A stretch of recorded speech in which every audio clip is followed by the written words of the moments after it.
Things seem to be heating up in the Caribbean yet again. On May 20th, 2026, the U.S. Department of Justice unsealed a federal grand jury indictment at the Freedom Tower in Miami. In that indictment, they charged former head of state Raul Castro with the murder of American civilians. That same day, the USS Nimitz carrier strike group entered into the Caribbean Sea, and they did it with quite some fanfare and announcements from the U.S. government. Now, I am not a Navy person, but it does seem rather non-standard to have a carrier strike group enter the Caribbean unless it's doing sea trials, workup for a possible deployment, etc. It's just not somewhere we usually send our carrier strike groups. I could be mistaken there. But the next day, ICE arrested a woman in Miami, and the Secretary of State, Marco Rubio, he personally revoked her green card. All three coordinated on Cuba's Independence Day. This is a playbook, and we have now, I think, seen it play out before. So first, let's jump back to February 24th, 1996, because you have to understand what the crime is before understanding what the charge is, or at least that's the way I operate. Now, there was an organization out of Miami called the Brothers to Rescue Cuban Exiles. It was a volunteer flying small Cessnas over the Florida Straits, looking for rafters, people on inner tubes, makeshift boats, trying to get out of Cuba. The Brothers to Rescue would spot them and call them into the Coast Guard. No weapons, no military affiliation. It's just humanitarian surveillance, more or less. Now, on that February morning, 3 of those Cessna 337s departed Opa-locka Airport and headed for the Straits. And then a Cuban MiG-29 and MiG-23s intercepted these group of Cessna 333s, and they fired air-to-air missiles. 2 of the planes were knocked out of the sky. Now, the International Civilian Aviation Organization, or ICAO, they investigated this and confirmed that both aircraft were shot down in international airspace. They weren't in Cuban territory nor the United States, they were in international airspace. 4 men passed away in this: Carlos Costa, Mario de la Pina, Armando Alejandre, and Pablo Morales. 3 of the 4 were U.S. citizens. Congress actually passed a law condemning the attack back when this occurred. The language, it was tantamount to cold-blooded murder and a blatant violation of international law. In 2003, 3 of these Cuban Air Force officers were actually indicted, tied to this shootdown.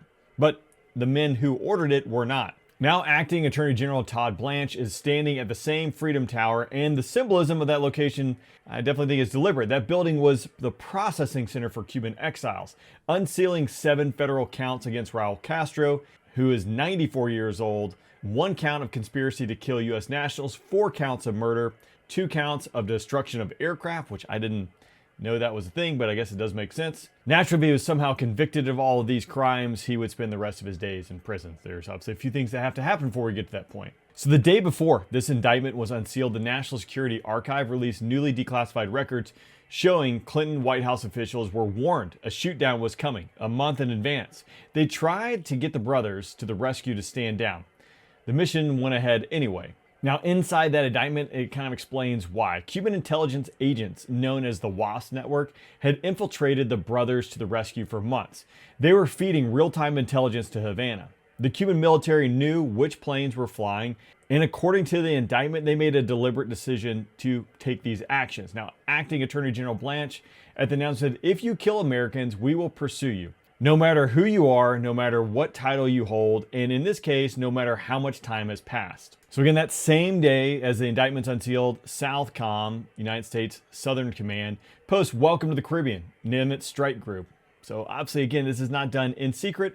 The USS Nimitz is the oldest carrier in the U.S. fleet, currently on her final cruise. Now, the life of that, I believe, has been extended to March of 2027. Again, some of my Navy folks can correct me if I'm wrong there. She is positioned within striking distance of Cuba. The air wing on the Nimitz consists of a variety of Super Hornets, the E-2 Hawkeye, Growlers doing that electronic attack, suppression of enemy air defense mission set, fitting into that role quite nicely when it comes to taking down enemy surface-to-air missile networks. But also alongside the Nimitz, you have the USS Iwo Jima, that's an amphibious assault ship, the USS Fort Lauderdale, USS Lake Erie, guided missile cruiser, USS Billings, littoral combat ship. So you have a carrier strike group and a whole bunch of firepower parked right off the coast of Cuba. Now, on May 21st, we mentioned that ICE arrested a woman in Miami, and her name is Anis Maria, and Secretary Rubio actually personally revoked her green card. She is the sister of Brigadier General Latreyes, the current head of the organization of the GAESA. Now, the GAESA, that's a business administrative group. The name tells you nothing about what it actually is. Raul Castro built this in the 1990s after the Soviet Union collapsed and cut off Cuba's primarily financial backing. The Cuban military needed a way to survive, so Raul built a conglomerate controlled by the Revolutionary Armed Forces to run Cuba's economy, and in parallel to the civilian government. That is what it's been doing for nearly 30 years. Now, its estimated economic footprint in Cuba, according to news articles, is somewhere between 40 and 70% of Cuba's entire economy. The Miami Herald obtained leaked financial documents, putting the total assets under the GAESA at $18 billion as of 2024. Now, Cuba disputes this figure, but even as a conservative version of these numbers, it puts its cash reserves well above that of Costa Rica, Uruguay, or Panama. The average Cuban makes less than $20 a month, so perspective-wise, that's quite a lot of money. Now, this conglomerate owns all the five-star hotels on Cuba. It owns ports, it owns commercial banking, it owns supermarket chains, gas stations, retail networks, and everything in between. Any money that Cuban Americans send home flows through this conglomerate as well. Construction, logistics, fishing, foreign trade. The 42-story Torre Hotel in Havana, which was completed in 2025, is completely empty, according to reports. That is one of the buildings built by this conglomerate. Secretary Rubio mentioned this conglomerate 8 times in a 5-minute video message to the Cuban people on May 20th. So this conglomerate definitely seems like a great way to funnel money and keep those in power who want to be in power and maintain power in the country of Cuba. But that's just a surface level assessment there. Now, if we haven't been living under a rock, everyone is aware that in January of 2026, U.S. forces captured Nicolas Maduro in Venezuela. This is Cuba's primary oil supplier.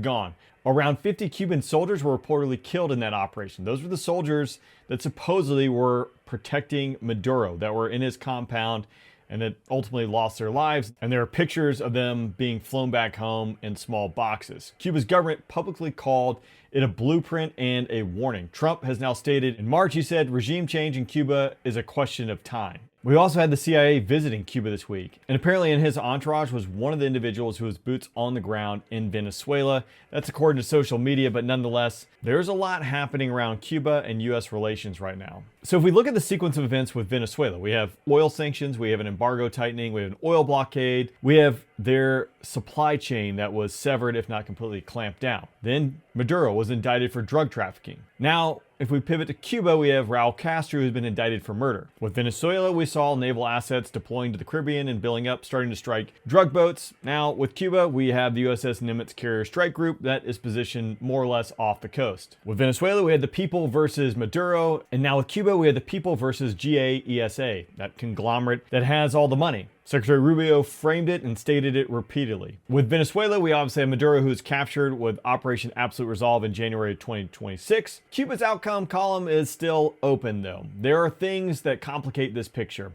Russia has pledged active support to Cuba if U.S. strikes. The Wall Street Journal reported this week that Russian and Chinese signals intelligence personnel in Cuba have nearly tripled since 2023, with facilities reportedly targeting U.S. military command and control infrastructure in Florida. Cuba reportedly has over 300 Iranian and Russian-sourced military drones, those Shahed 136, and the Cuban military officials have reportedly discussed strikes on Key West and Guantanamo Bay. Remember, you do have Guantanamo Bay, which is a U.S. Navy outpost. You have Key West Naval Air Station. You have Homestead Air Force Base and a smattering of high-density population areas in southern Florida alone. So it could be quite nasty if Cuba is able to reach out and strike. Now, the drone claims are reported, so definitely have to flag those as not confirmed. But given the way the world has operated and transpired over the last few years, I think it would be naive to make an assumption that there would not be a possible drone threat. Now, with the signals intelligence story, that carries direct weight from the U.S. government sourcing. The CIA's assessment from earlier this year, Cuba's economy is grim and bleak, but the regime is not necessarily on the verge of collapse. So here is where we are. A 94-year-old former head of state is federally indicted as a murder suspect. A carrier strike group is now within striking distance of Havana. The GAESA, that conglomerate of businesses, if you will, the director's sister has now been arrested in the U.S. and is in ICE custody.